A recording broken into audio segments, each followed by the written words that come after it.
Hey, my brothers and sisters in Christ, it is Sharon, and I'm back with you on how I study and understand my Bible. Yes, you know I'm alone in my room, empty, prayed up, ready to receive what the Lord has in store for me. Now, you know me and my routine, everything and everybody is outside the door. They don't get to come in here. It is just God, myself, my Bible, and my notes. Well, let's go ahead and be about God's business here. And I'm coming to you out of Exodus chapter 16, verses 1 through 36. And as always, I start with observations.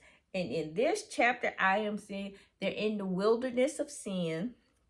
It's the 15th day. They starving. They are complaining. I've noted that there is complaints are listed 5 times in one chapter. Complaints. And they were hungry, thirsty.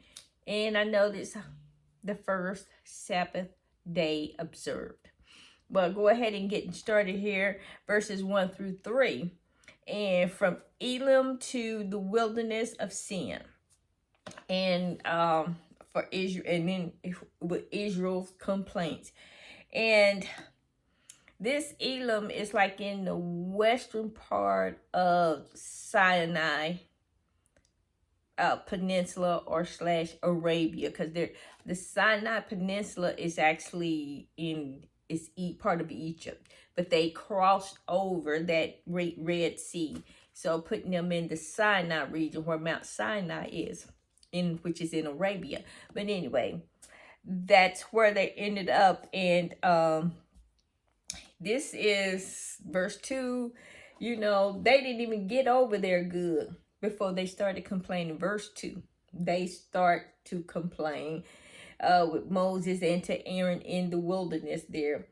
And so here Moses, you brought us out here to die, you know. And they felt that Moses and Aaron was conspiring against them, take them away from Egypt, away from what they thought was plenty of food, plenty of water, you know. But they were oppressed. They was running to satisfy the flesh over freeing the spirit.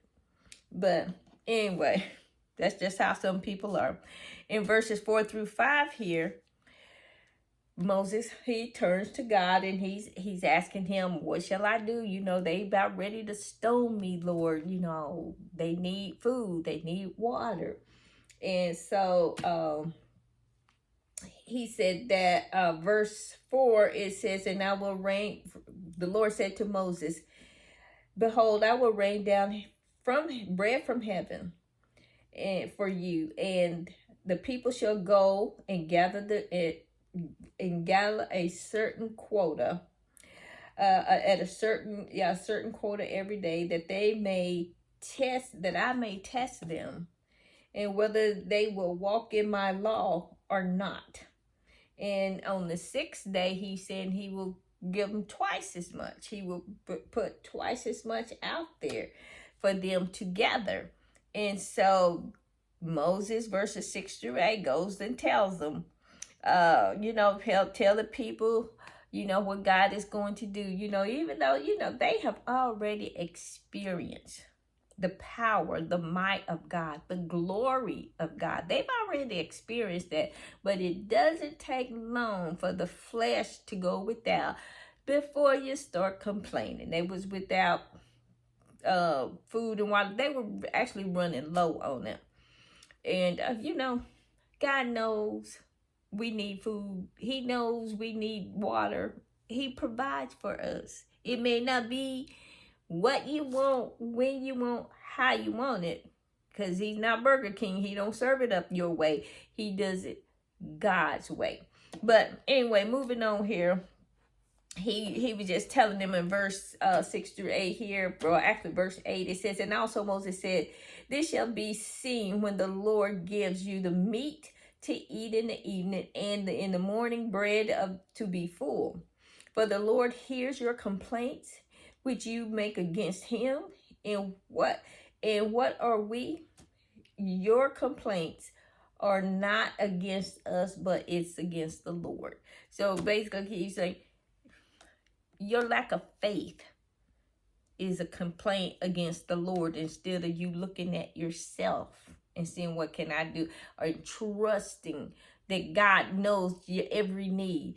And the Israelites had firsthand experience with this. They should know better, but they didn't. It is always somebody somewhere that will start the complaint department. So, but anyway, moving on, verses 9 through 12 here, where God shows his glory and the promises to provide. And he promises to provide.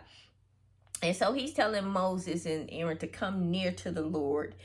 And because he's heard the complaints, and not, well, not, I said Moses and Aaron, but he's telling the people to come close to the mountain. You know, they were still a little ways away from Mount Sinai, but God was still watching over, and he could still see and hear everything they did, every utterance and groanings that they had.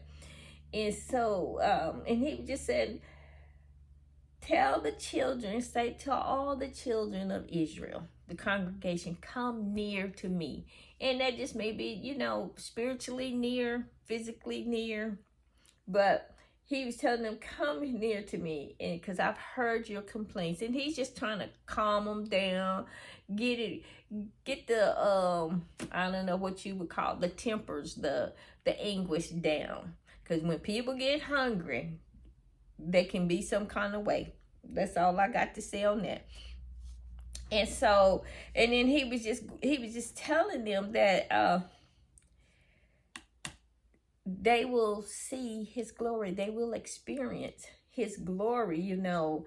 And he says in verse 10 here, he said that they looked down towards the wilderness, and behold, the glory of the Lord appeared in a cloud. So the commentators are saying that it may have been, you know, it could be anywhere from a light or an apparition or anything inside of that cloud. The glory of the Lord, or the Shekinah glory, is what it may have been. And he was telling them, come clear and you can see, you know, come and see. And so in verses 11 through 12 here, God promised ample provisions for them. And, you know, he says that, and I have heard the complaints of the children of Israel, speak to them, saying, at twilight you shall eat meat, and in the mornings you shall be filled with bread, and you shall know that I am the Lord your God. And so in the evening, quail came. They had more than enough in the quail to come. It just covered the camp, you know. And then in verses 13 on through 14 here, the morning comes, well, the dew fell.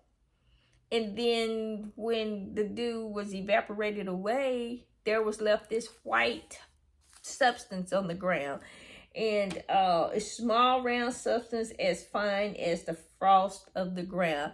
This is the manna. And verse 15, you know, they were surprised. What is this? You know, that's exactly what they said. So when the children of Israel saw it, they said to one another, what is it? So that is the Hebrew word for, or translation for manna. What is it?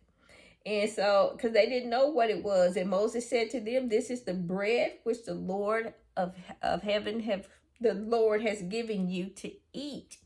Verse 16 goes on to tell us that this is the thing in which the Lord has commanded, that every man gather it according to each one's need, 1 omer for each person. And that's about 4.5 cups for each person in your family. And so according to the number of the persons, and let every man take for those who are in his tent. And so this right here, he's saying, I am providing for you. You go out here and you gather manna in the morning. 1 omer, or 4.5 cups per person in your family. And so, and it says, you know, this manna was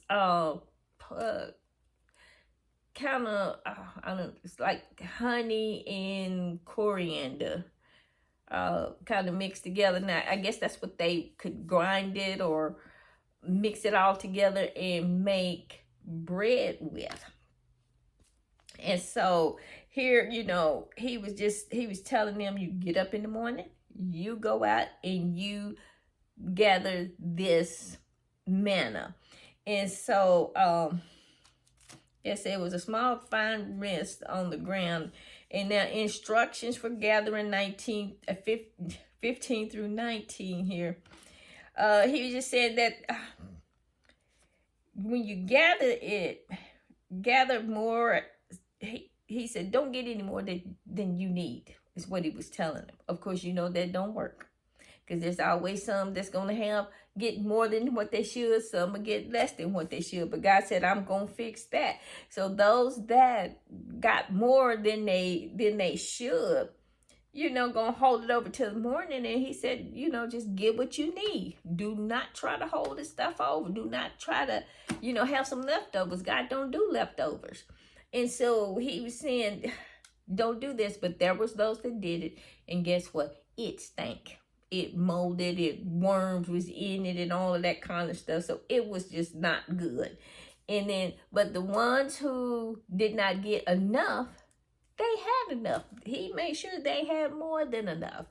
And so moving on here to number 22, verse 22 through 30. Okay, he's giving them a double portion of it on the 6th day, which would be for Friday at 6 p.m.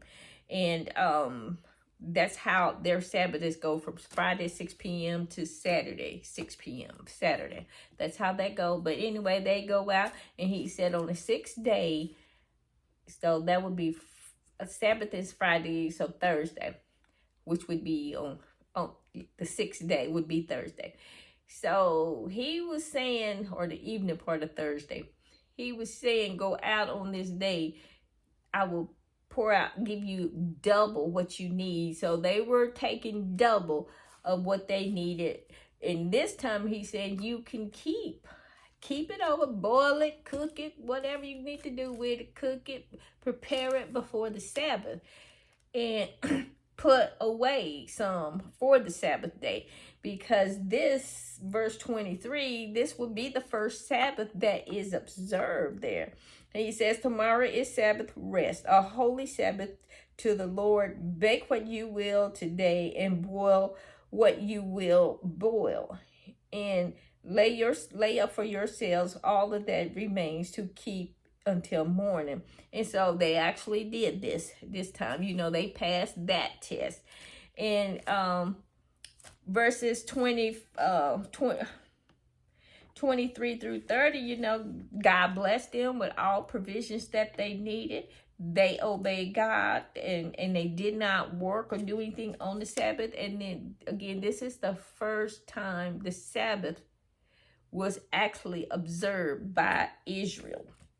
And so he was in verses 32 through 33, he's telling them, he was telling Moses and Aaron that you should, take a pot and put an omer of manna in it and lay it up for the Lord to keep for generations to generations. So they're saying this is what they collected this, and they put this inside the Ark of the Covenant. That's one of the items that's inside the Ark of the Covenant. But the manna came first, you know.